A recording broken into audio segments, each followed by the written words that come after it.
Boa tarde, sejam muito bem-vindos à nossa TV Tapiri, um programa da Pró-Reitoria de Extensão da Universidade Federal do Sul e Sudeste do Pará. Esse é o programa Terra, Natureza e Ocupação Territorial.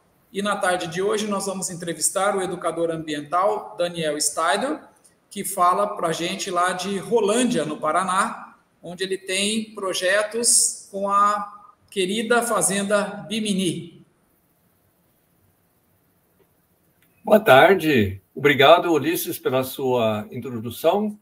Obrigado, pessoal aí da TV Tapiri, que é aquela palhoça dos índios, né?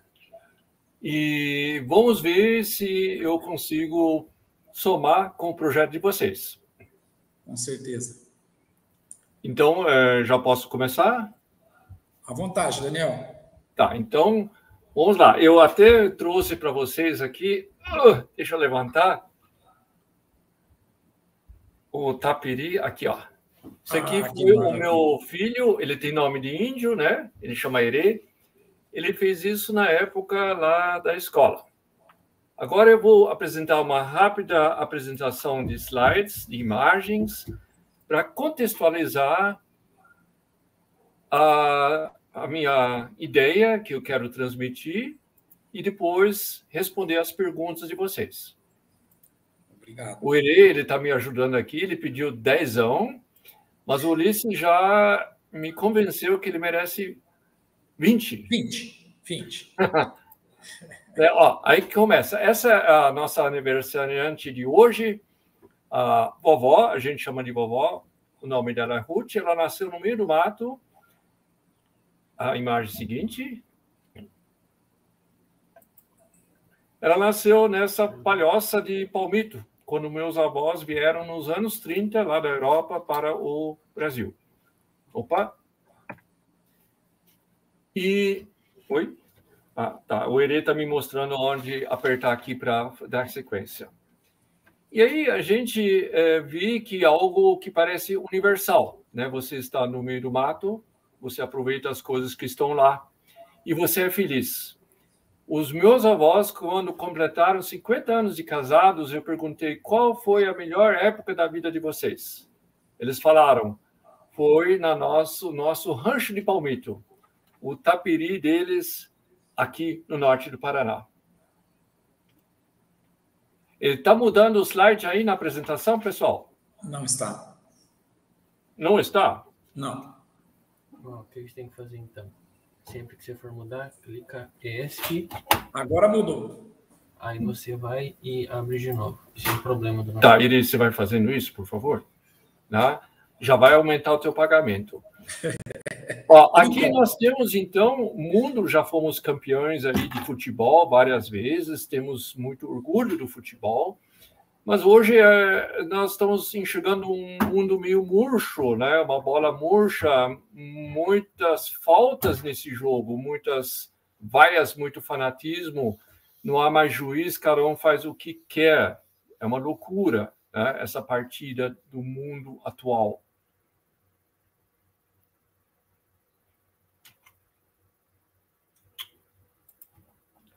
E aí nós temos um confronto bastante conhecido entre o modelo do mundo velho e o mundo novo. O mundo velho seria a Europa e o pensamento dela dominando o mundo inteiro. Existe aí a África, a Ásia, são outros mundos, e sempre aquela ideia de enganar alguém. No caso, os nossos índios, que ganharam alguns espelhinhos em troca das nossas riquezas naturais. Eles foram convertidos, foram castigados, perderam todo o seu espaço de vida.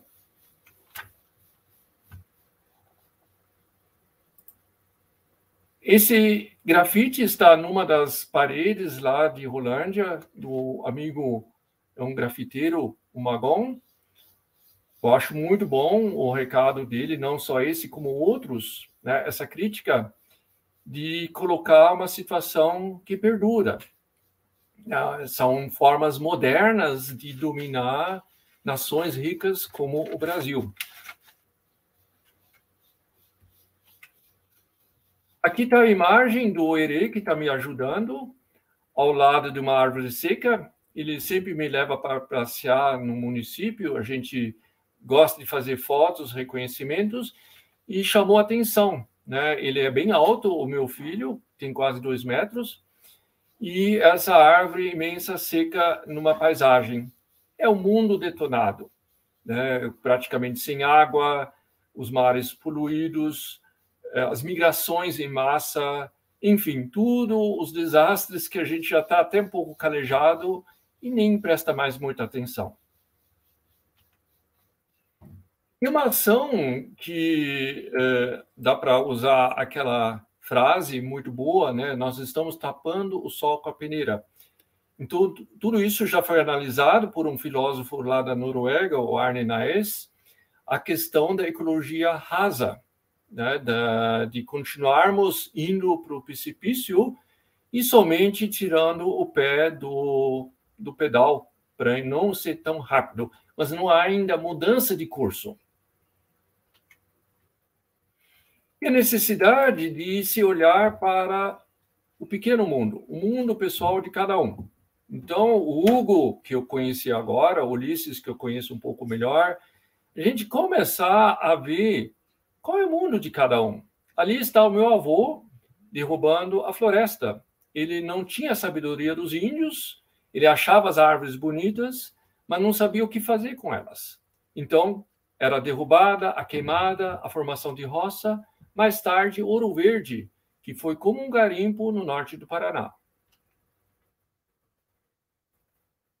Esse mesmo avô, com um nome muito complicado, Hans Kirchheim, tem 2 H no nome, todo mundo chamava de tio João, que era mais fácil, depois de velho, resolveu fundar uma escola. Ele falou, esse lugar nos deu uma pátria nova, esperanças novas, muitos amigos, muita ajuda, nós devemos algo. E aí ele fundou uma escola, mas não uma escola alemã, uma escola de encontro entre o mundo velho e o mundo novo. E ele já velho só se locomovia com um andador, e a criançada da escola, a escola Roland, vinha muito para cá conhecer o mundinho do tio João. Quem era essa pessoa? Eram os momentos mais felizes que o meu avô teve na velhice, o reencontro com as crianças. E falando em reencontro, a nossa família se separou. Aqui vocês estão vendo o meu pai, ele ficou na Alemanha, e ele, no pós-guerra, Segunda Guerra Mundial, em 1945, ele ajudou a fundar, dentro da Biblioteca Internacional da Juventude em Munique, uma forma de entendimento entre os povos. Ele era artista plástico e, através do estudo de pintura, ele tentou dar liberdade de expressão às crianças.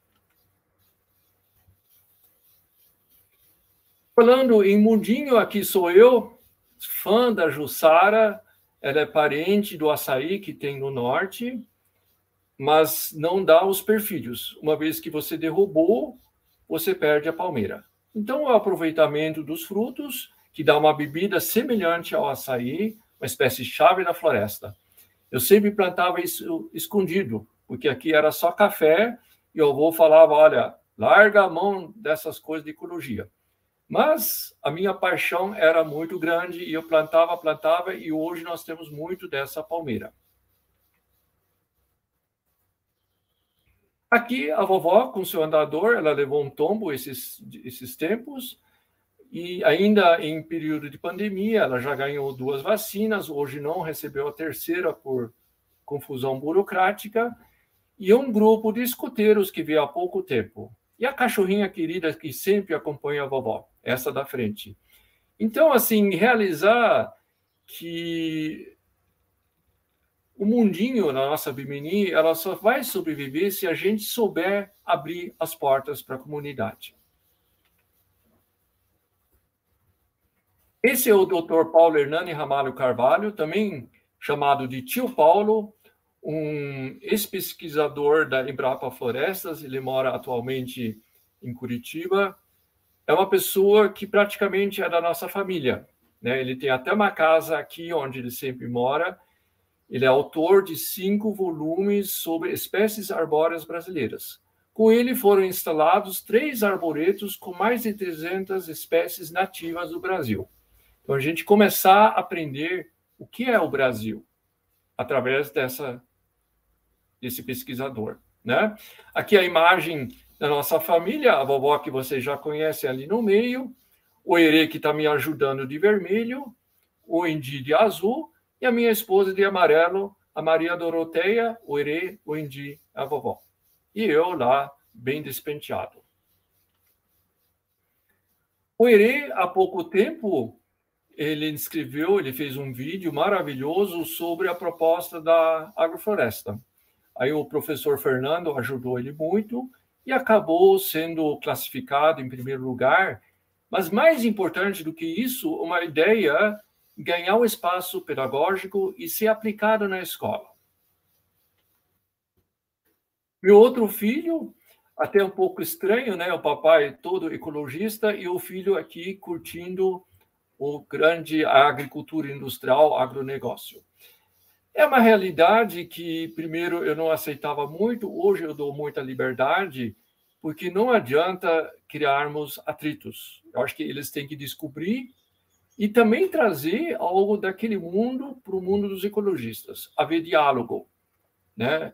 E ele me ajuda muito, Andy. Então, não só está lá nos vizinhos, como toda hora ele procura ajudar nos nossos projetos ecologistas.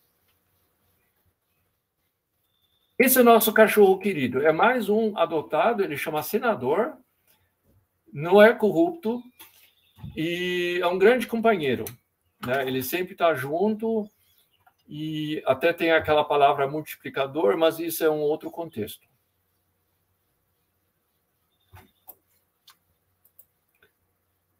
Falando em mundinhos, Rolândia é um lugar que tem uma diversidade cultural e religiosa muito grande. A gente curte aí o pessoal do Templo Budista, aqui o aniversário de 60 anos. Não sabemos falar uma palavra em japonês. Budismo eu gosto como filosofia. Mas ali nós aprendemos uma técnica de meditação muito interessante, que é o Zazen, que acaba sendo aproveitado nas nossas aulas de agrofloresta.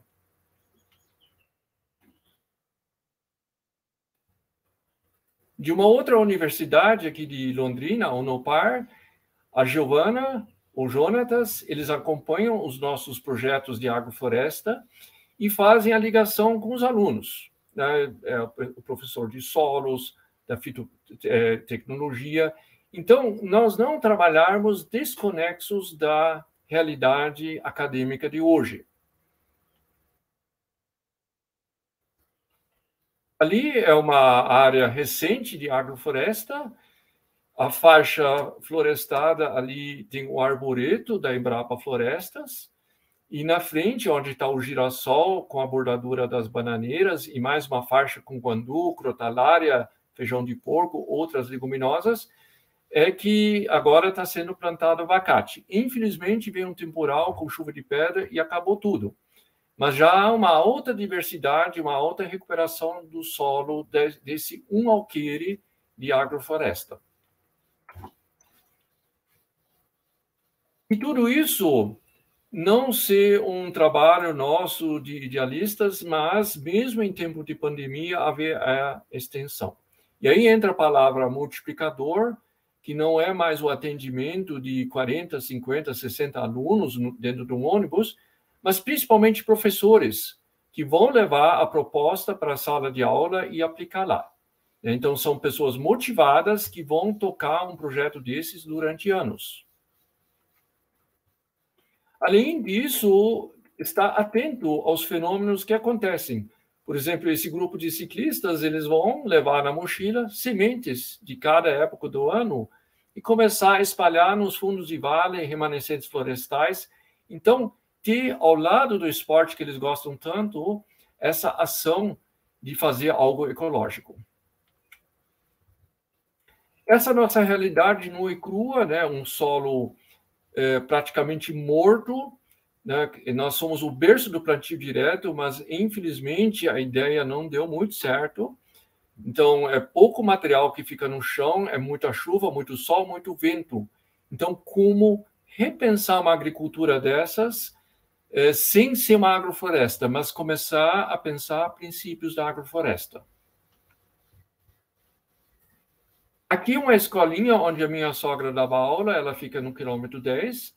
A minha esposa adora, ela é presidente da associação ali da comunidade, e ela luta há anos para conseguir resgatar essa escolinha e ser um ponto de encontro, né? O Tapiri, de uma forma pós-moderna, e então resgatando algo que está abandonado. E talvez até resgatar essa que está no meio, a minha mãe, que está fazendo aniversário hoje, né? Um pouco cansada da aula debaixo das árvores do senhor Bock. Bock, em alemão, se você traduzir, quer dizer bode. Então, está aí a Eva, morena, bonitona, o Joãozinho, junto com o Dr. Bock, e a minha mãe. Então, essa ideia de aulas de campo, onde você vai estar potencializando os sentidos que nós temos, e não uma sala de aula fechada, mal ventilada, mas o contato direto com a natureza. E aí, o grande veículo de entendimento universal, né? O Ulisses percebeu que eu estou com sotaque, não tem como negar, né? Eu fui formatado lá na Alemanha, mas a língua, cores da pele, religião, rico, pobre, novo mundo, velho mundo, não deveriam ser limitantes, mas riquezas culturais. E quem que vai estar ligando tudo isso? O elemento arte, que não mexe só com palavras, ele mexe com sentimentos, algo que está atrás das aparências, tem uma profundidade muito maior. Aqui eu não sei se é a Alice ou a Mariana, essa foto o Ulisses me mandou. A necessidade, isso a gente fazia muito com meu pai, a gente fugia da civilização. Na Alemanha não pode acender fogueiras ao ar livre, a gente fazia isso bem escondido, assava batatas, né? Mas como é importante esse fugir e ter um momento de reflexão, uma outra maneira de se relacionar com as magias do mundo. E aí pensar realmente em cooperação entre mundinhos, tá? Então, a possibilidade de estarmos reunidos no Tapiri, mas não mais com todos os nossos estigmas, as nossas diferenças, mas sim, diferenças, mas de uma forma construtiva. Porque a peteca tem a grande vantagem, não é como o futebol que você vence, é muito mais a cooperação. E se a peteca cair no chão, a gente cata ela para manter ela no ar. Então, seria essa a introdução para agora poder atender as perguntas dos repórteres. Muito obrigado. Muito obrigado, Daniel. Uma bonita explanação. E eu acho que agora a gente completa com tudo que a gente conversou esses dias, e a nossa equipe, então, preparou aqui um bloquinho de perguntas que vão dar subsídio para essa nossa conversa e essa nossa viagem um pouco no tempo e um pouco na ecologia. A primeira pergunta da nossa equipe é: como dimensionar a relação quantidade e qualidade da produção agrícola atual? Essa é uma pergunta muito interessante, porque o Brasil parece que está aí para alimentar o mundo, né? Isso é uma imposição, porque nós somos muito ricos, temos muita extensão, muita água, e nós gostamos de espelhos, né? Então, hoje o espelho pós-moderno seria o celular, todas esses luxos que encantam, que são bons, mas que acabam também trazendo consequências desastrosas, porque você dá ouro para receber bugigangas. Então, o Brasil precisa muito começar a pensar nele, não de uma forma egoísta, mas também conectado à realidade global e dizia para o mundo: vocês precisam se preocupar com o Brasil, porque o Brasil está aí sofrendo um processo de erosão violento e venenos, muitos venenos, né?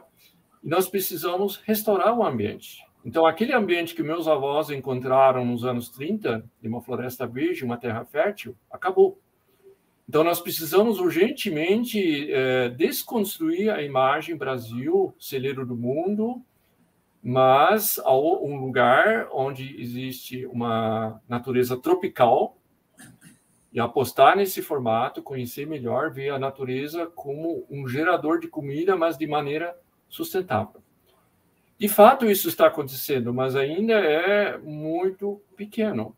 Então, nós temos que ter um fórum, um tapiri, depois de jogar bastante peteca, onde seja possível colocar isso, não mais de forma ideológica, o grande, pequeno, aquelas divisões todas, né?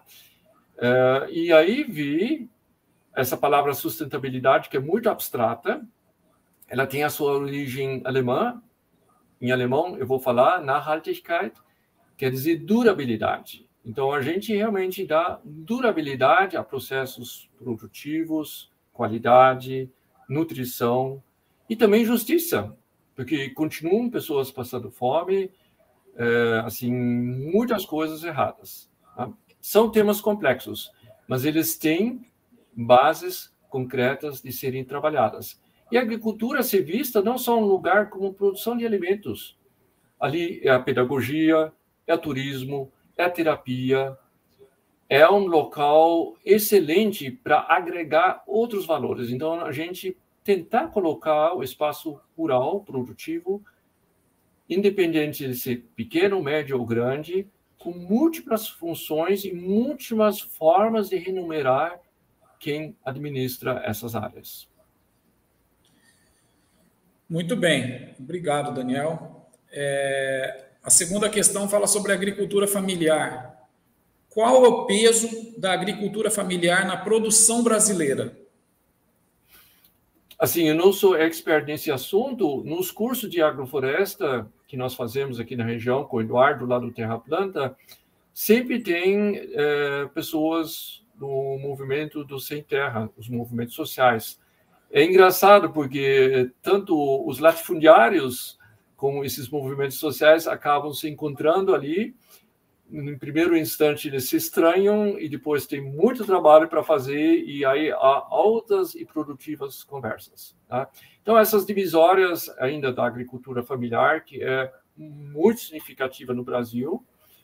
Temos aí os problemas políticos, né? Temos aí as brigas, que não são pequenas, elas são grandes, e muitos mal-entendidos. E, na verdade, isso nós descobrimos no esquema das agroflorestas. A gente vê uma iniciativa grande, o Coopera Floresta, no Vale do Ribeira, que há mais de 10 anos está aí produzindo de forma coerente com a natureza, agregando valor e fazendo de ponta a ponta, né? Então, desde a parte da produção, o transporte e a comercialização. E, então, assim, a gente usando a agricultura familiar, nós vamos cair de novo em alguma coisa estereotipada, infelizmente, né? Sendo que o professor Efraim, que vocês vão entrevistar também uma hora, ele sempre fala da ideia de uma agricultura, que não precisa ter esses nomes todos, familiar, sintropia, agronegócio, né? Então, pensar realmente mais em educação, conhecimento, e aí o grande ele vai rapidamente descobrir que não precisa ser grande. Né? Então, a gente dissolver tantos mal-entendidos, tantos impedimentos que nós temos hoje. Muito bem. A terceira questão da nossa equipe, acho que tem mais diretamente ligação com esse tema todo. É possível obter recurso financeiro sem ocupar a terra de forma agrícola, Daniel? Imagino que sim. Eu estou lendo um livro que o meu irmão me mandou, ele é de um inglês, ele chama Martin Graffard, e ele trata sobre os jardins florestais, Forest Garden. É muito interessante, ele saiu da permacultura e hoje ele está num ambiente que se chamaria jardim florestal, numa área pequenininha lá na Inglaterra, clima temperado. Ele cultiva 500 plantas comestíveis. E ele comenta, eu trabalho brincando, olha que legal, né? Porque a própria natureza se encarrega. A agrofloresta é extremamente trabalhosa, né? Porque ela quer ser industrial demais e acaba se perdendo. O Ernst Goethe, que é o pai da sintropia, num encontro aí das iniciativas de sintropia, ele falou, olha, ninguém está fazendo sintropia, vocês estão corrompendo a proposta. Então, sempre aquela pressão de produção. Já o Martin Graffard, naquele formato do jardim florestal, com aquelas 500 plantas comestíveis, ele trabalha o turismo, as aulas, a venda de mudas e sementes. Só de maçã, ele tem 50 tipos diferentes de maçã. Tá? Então, assim, é muito interessante começarmos a ver uma outra forma de tratar da terra, né? Que não é produzir para o mundo, que é o modelo do neocolonialismo, que é uma imposição, né? A gente está detonando o Brasil com isso, mas muito mais aquilo que os índios faziam, eles não produziam para o mundo inteiro, eles produziam para si, tinha tradições, culturas, tudo isso era a base. Tá? E aí nós temos que, sem falar em utopias, falar, isso da Inglaterra não serve para nós. Serve sim. E até melhor do que na Inglaterra, porque nós temos uma alta diversidade, temos um clima bem diferente. Imagina se isso começar a funcionar. Aí muitos vão dizer, mas você está maluco, como é que nós vamos alimentar o mundo? Sempre vem essa ideia, como alimentar o mundo. Eu vou dizer de uma forma talvez um pouco agressiva, é o mundo que tem que cuidar, cada um tem que se cuidar. Você não pode simplesmente ficar dominando outras nações, como é o caso hoje. Tá? Mas até chegar nesse ponto que cada um se cuida, eu imagino a globalização hoje, graças à internet, nós estamos conversando, eu estou com vocês aí em Pará, a gente tem um grande intercâmbio, porque o resgate da agricultura tradicional, algo milenar e realmente sustentável, que se baseia na simbiose, isso é que vai dar base para que na Europa eles possam voltar a resgatar um monte de coisas. Na Ásia, e sabe, em todos os lugares, haver de novo essa volta à terra e de não achar que agora eu brinco de economia e vocês produzem comida. Não é assim, né? Então, de novo, você se conectar com coisas básicas. No momento, parece um pouco improvável, mas é algo que precisa gradativamente ser construído. Na verdade, não é nada novo. Então, existe aí esse termo em inglês, TEK, Traditional Ecological Knowledge. Seria o quê? Seria conhecimento tradicional e ecológico. Isso existe em todos os lugares do mundo e está sendo muito estudado. Né? Então, são coisas aprovadas, como, por exemplo, o sistema Milpa lá dos Incas, que era abóbora, feijão e milho. Funcionou muito bem. Né? Regiões muito áridas lá de deserto, dos Maasai. São todas ideias que parecem um pouco esquisitas, mas elas são sustentáveis e têm princípios, como a agrofloresta tem princípios, que podem ser incluídos nessa agricultura que nós chamamos de agricultura industrial. E aí ela vai se mudando, porque ela precisa, hoje ela está pensando em biodefensivos, em biofertilizantes, né? Existe a agricultura regenerativa lá nos Estados Unidos. Sim. Então, eles estão vendo que a coisa é totalmente insustentável. Então, cada vez mais, e aí a nossa responsabilidade como, entre aspas, ambientalistas, estudiosos, é de colocar esses assuntos de uma maneira que não haja tanta rejeição. Eu acho que você acabou respondendo um pouco a nossa quinta questão, que era assim: existe produtividade em produções agrícolas não industriais? Porque em algum momento vai se necessitar dinheiro, né, Daniel, para adquirir a tecnologia, para adquirir outras situações, né? Se sim, se tem essa produtividade de uma forma não agrícola, não industrial, como que ela se dá? Então, você tem exemplos, Daniel, de como que alguém chegou a ganhar dinheiro vivendo da terra sem usar a terra de forma industrial? Eu acho que, Ulisses, o dinheiro ele vem de um outro lugar, né? Hoje existe aí um custo social enorme em cima das absurdidades que estão acontecendo. Na Alemanha, quando começaram com a energia solar, né?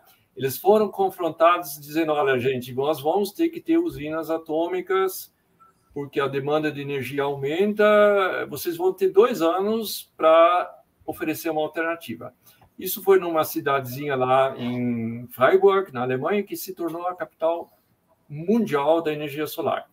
E o pulo do gato não eram as engenhocas, né, solares. O pulo do gato foi o subsídio sobre a energia limpa. Então, o dinheiro existe. O que falta para nós é a habilidade, por exemplo, aqui, quem comanda o espetáculo energético é uma estatal chamada Copel.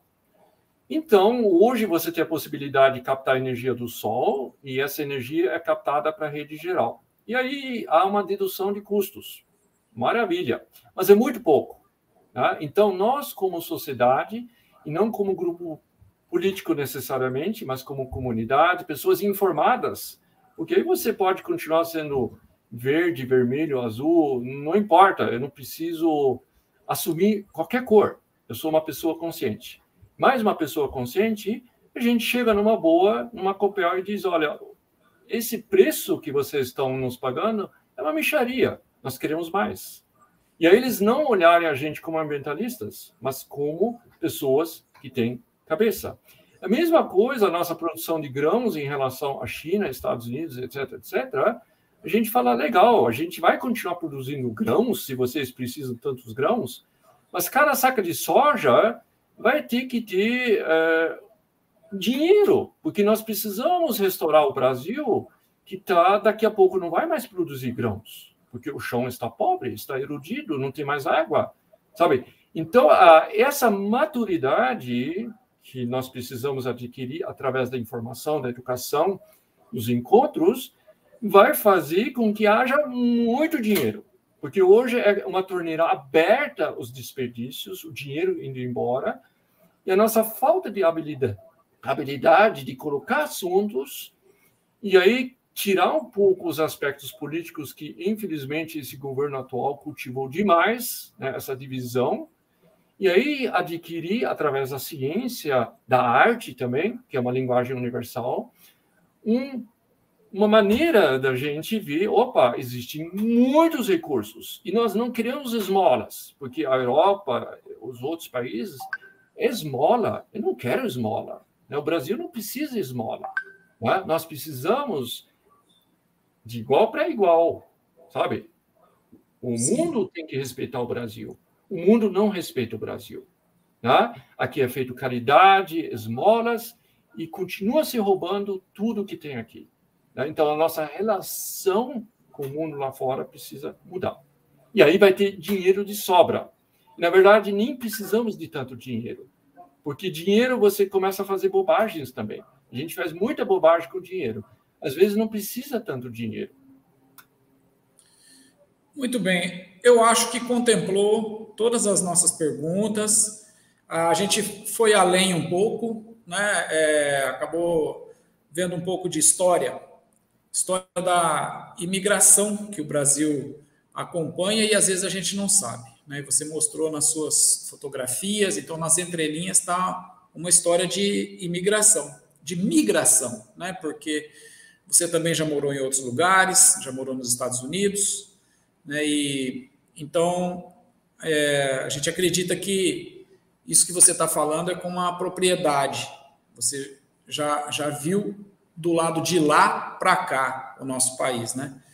Então, eu acho que com isso a gente completa o nosso bloco de questões, Daniel, e vamos encerrar essa entrevista com o nosso agradecimento.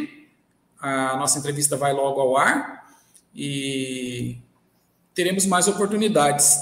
Ficou aí já a sua sugestão, né, para a gente entrevistar o professor Efraim, e você vai estar convidado no dia também para participar. Nosso muito obrigado. Conversamos, Daniel. Valeu, Ulisses. Muito obrigado por essa aventura que você jogou a gente. E eu também quero agradecer o Herê. Não sei se ele vai querer aparecer aqui na imagem, né? Aparece Herê. Ele foi assim fundamental para essa minha apresentação. Herê, aparece aí. Eu não, estou com a perna quebrada. Ele disse que está com a perna quebrada aqui, deitado no chão. Fica para uma outra, né? Mas eu acho bacana, Ulisses, você falou um pouco da sua Alice, da sua Mariana. A gente pensa muito, nós daqui a pouco vamos ser dinossauros, né? Então, a ideia da sucessão, linguagens novas, né? Porque muitas coisas que nós estamos falando, eu não sei se serve. Então, é muito bacana, né? O Tapiri, a gente ter o espaço onde crianças possam estar, os nossos jovens, para nós aprendermos um pouco mais as novas formas de comunicação. Mas valeu, um grande, grande abraço a você e a equipe do TV Tapiri. Nós que agradecemos, Daniel. Boa tarde, pessoal.